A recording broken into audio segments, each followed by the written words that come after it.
So good morning. There are a few questions today that I have which we need to address. Good morning to you all, and I hope you had a good night's sleep.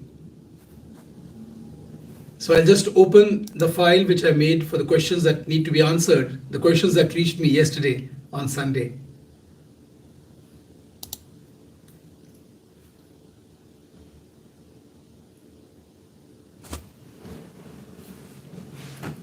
So starting with these live sessions always reminds me of my patient calls that I get every day. I book about 5 calls every day to discuss patients' condition, the questions they might like to address in a one-on-one call. And every time they end asking question, they will say, "Doctor, one more call, one more question, one last question now." And this goes on and on and on, and I love it.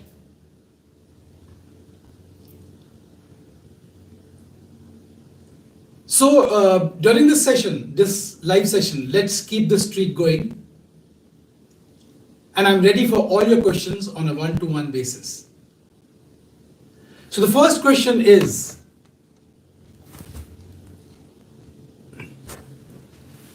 "Doctor, is my hair transplant right for me?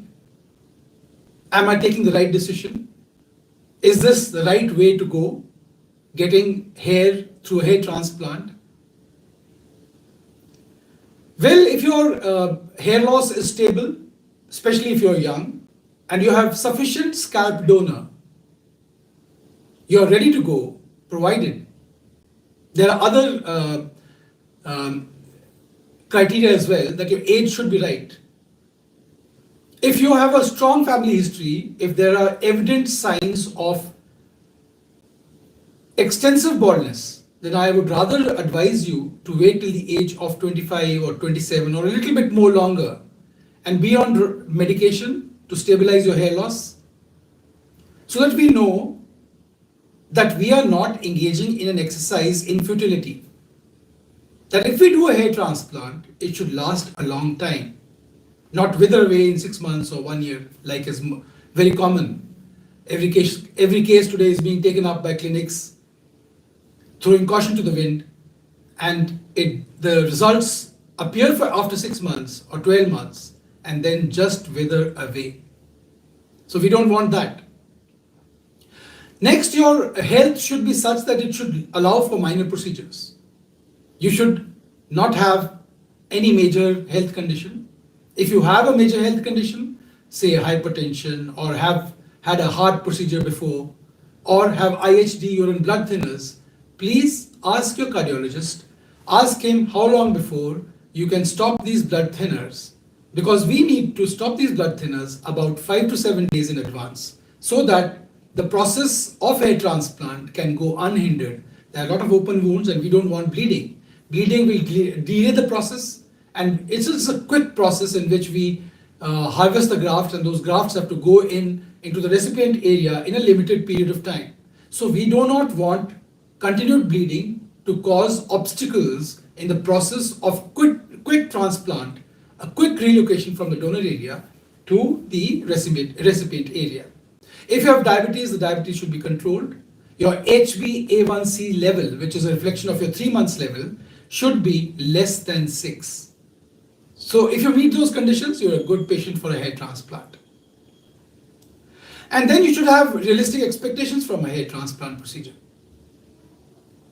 If you have such unrealistic expectations that I want a head full of hair like Shah Rukh Khan, well, Shah Rukh Khan doesn't have natural hair. You should know that. Or I want a hair transplant like Salman Khan. Salman Khan has had 4 hair transplant procedures, and first 2 or 3 of them were failed procedures. And now whatever hair he has is just to support the hair fiber on his head. And how many of you know that he wears a patch in the crown area? So don't go by looks, go by what a surgical process like hair transplant can deliver. It has its limitations.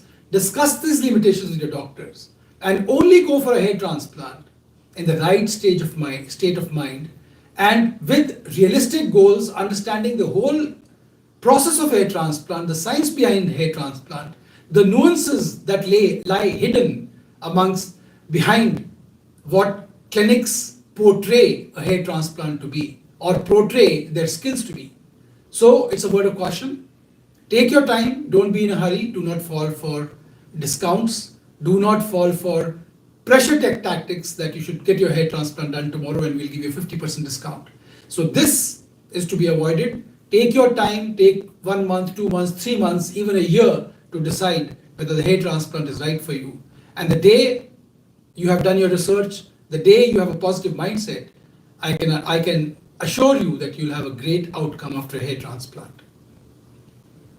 And then you should be committed towards positive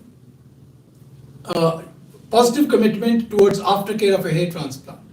Hair transplant is just 25% of the journey. The rest 75% of the journey is your post-op care, follow up with medication, and follow up with the clinic for the next 5, 10, 15 years. It's a long process to maintain a head full of hair if DHT, if genetics is having a free play on the scalp. So remember these and you're all set for a positive outcome. So we go on to the next question. What is the difference between scalp micropigmentation and hair transplant? If I don't want a hair transplant, is scalp micropigmentation an alternative for me, doctor? Well, see, scalp micropigmentation is a non-surgical procedure, whereas hair transplant is a surgical procedure in which we extract surgically grafts from the donor area and plant them in the recipient area. A SMP is just a refined method of tattooing in which small dots of tattoos are created below the skin, and these give an impression of a head full of hair in the shaven hair look. If you get an SMP done with sparse growth over the head, it will look very, very fake because dots do not grow. SMP gives you an impression when people see you, it gives an impression to their mind that you have shaven your head out of choice because they can see your hairline, which is formed by SMP with the shaven hair look. So they realize that you have shaven your head off out of choice, not out of compulsion after extensive baldness. In baldness, you can easily see the fringe of hair which are healthy and a shining pate on top, which you don't see in scalp after scalp micropigmentation. Dots do not grow. Just remember that. And poorly done scalp micropigmentation, not in the right depth, using bad inks, wrong technique. If the ink bleeds into surrounding area, it spreads into surrounding areas, it is going to give a very unsightly bluish hue, which you might have seen when people do poor tattooing on their arms. So we do not want that. But the good thing about scalp micropigmentation is that it's a temporary process. It just lasts about 18 months to 24 months and it fades away with time. So next we go on to the other question that we have today.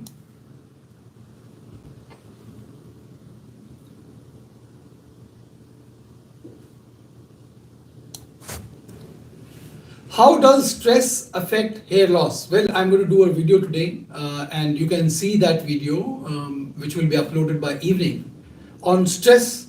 Stress increases after hair transplant cortisol levels, and cortisol levels are inimical, bad for the growth of your hair, your darling buds.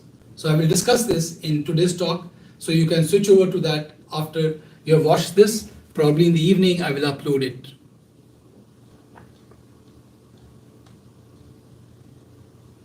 So the next question is about finasteride and minoxidil. I do not want to take finasteride. Is minoxidil an alternative? Well, both of these drugs are different, have different mechanisms of action. Finasteride is a DHT blocker. It prevents the conversion of testosterone to DHT, the active metabolite, by suppressing the hormone 5-alpha reductase.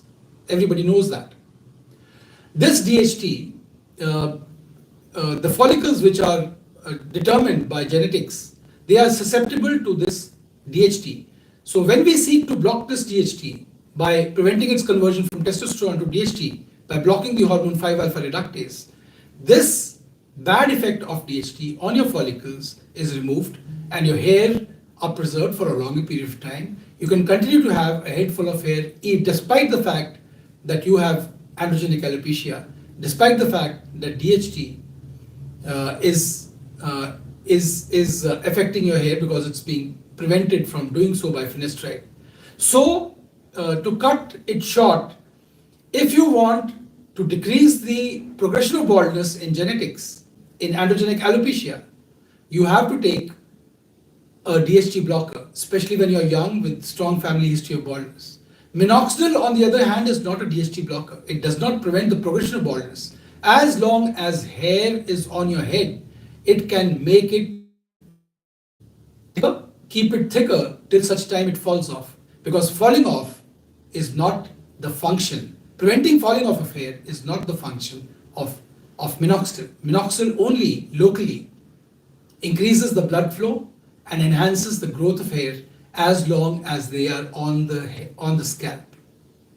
So minoxidil does not prevent progression, finasteride prevents progression of hair. So both of them have different roles to play, different mechanisms of action, and mostly they're taken together because they complement each other after a hair transplant or even otherwise. So then we go on to the next question. Doctor, how do I tell that I have had a successful hair transplant? So you don't have to ask a doctor that, because after 6 months, 9 months have passed, you'll know for yourself whether the hair transplant was successful if you're happy. If people around you do not look twice at you, you are happy. If you're confident, it has renewed your confidence, you are happy. But if your hairline looks unnatural, it can be seen from a mile away. If people turn around to see you twice, there is something amiss, there's something wrong after hair transplant. It has not been unnatural, it has not been naturally done. If your donor area looks horrid, if your donor area looks over harvested, in the sun you can see skin clearly throughout, that's a bad hair transplant, especially when you have years of baldness ahead, you're young. Where are the other grafts going to come out from? So your hair transplant, if you've been over harvested, is a failure. Also, a hair transplant where the donor area has been over harvested the doctor has not kept in mind that hair in the back of the head will continue to thin over time, and this is not the final stage. It's going to deteriorate, and a patchy thing like you got a skin disease seen from a mile away will look so bad, it will take away from the impression people get from whatever head full of hair you have. And if the hair donor area has been over harvested, it is likely that grafts have been taken from outside the safe zone and they're going to soon fall off. So then this is also a bad hair transplant that has happened to you. And then the density and the coverage. If the density and coverage is not what was discussed, if it was not in keeping with your goals and objectives, if hair fall off after 1 year or 2 years of a hair transplant, the hair transplant was not a successful hair transplant.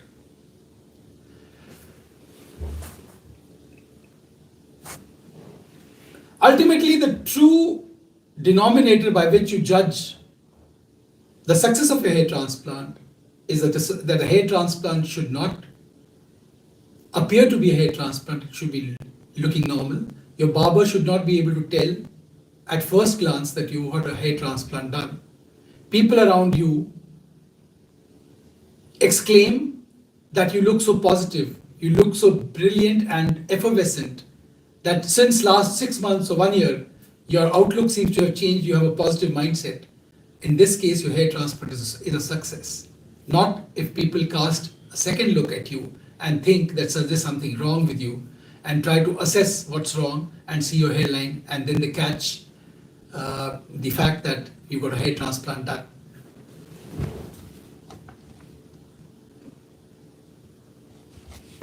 And then we go on to the, I think the last question.